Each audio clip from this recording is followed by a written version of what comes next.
Halos maubos yung ulam.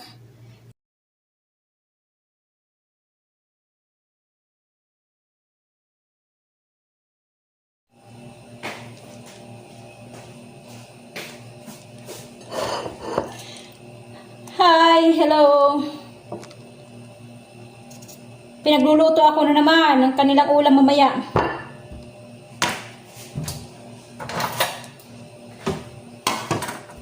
Pinapapaluto ako baka.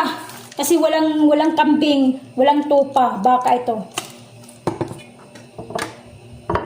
Pahiwa-hiwain ako ng patatas, sibuyas, kamatis.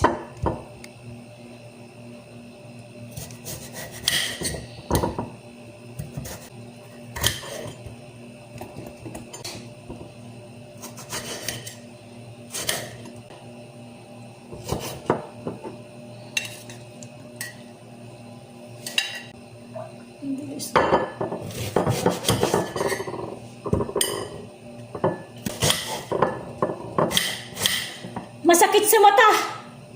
Itong sibuyas. Masakit sa mata.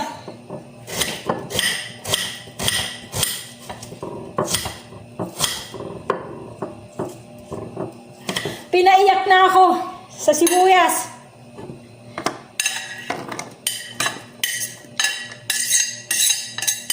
Pinaiyak na ako sa sibuyas.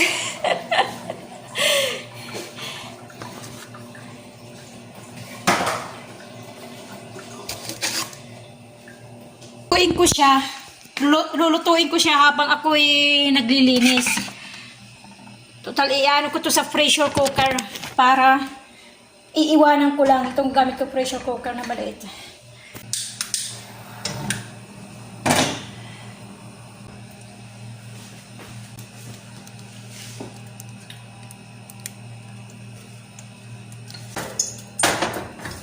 Kagabi, habang naghihiwa ako ng maliliit yung karning baka, nagtabi na ako ng uulamin ko ngayon.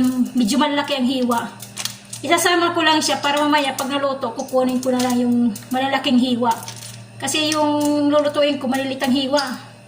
Kasi laki lang nitong daliri ko. Kumuha ko kasi masyadong tipid yung amo ko sa ulam.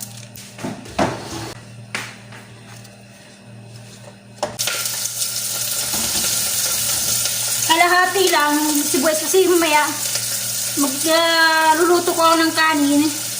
May sibuyas, may kamatis. Kaya hati-hati lang. Sinabay ko na sa paghiwa.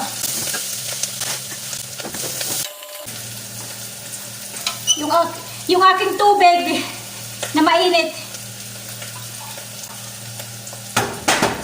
Ito yung lagi kong iniinom sa umaga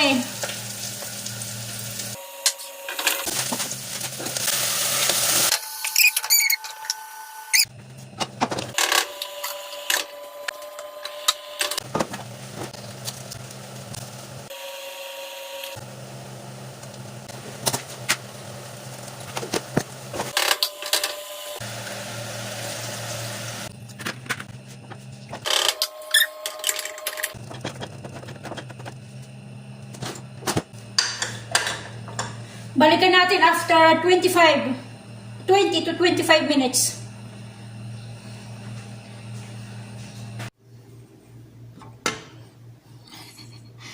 Halos maubos yung ulam. Yung kanin din. Halos maubos. Ito yung niluto ko kanina. Ito na lang natira para sa akin.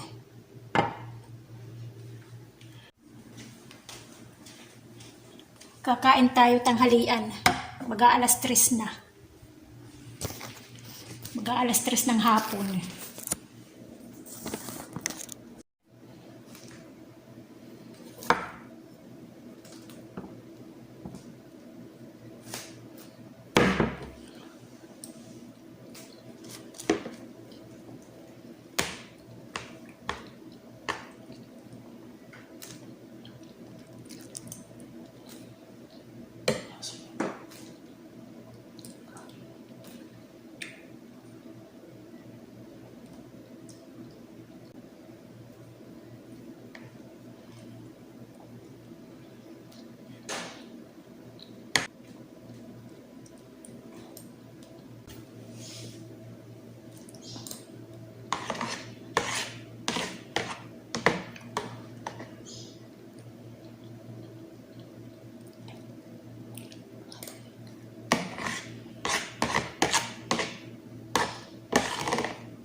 Tapos na tayo kumain.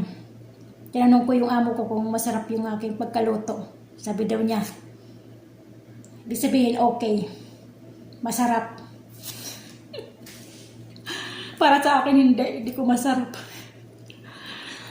Sige, dito na lang tayo. Kumusta kayong lahat? Alas 3 na. Pananghalian ko alas 3. Bye-bye.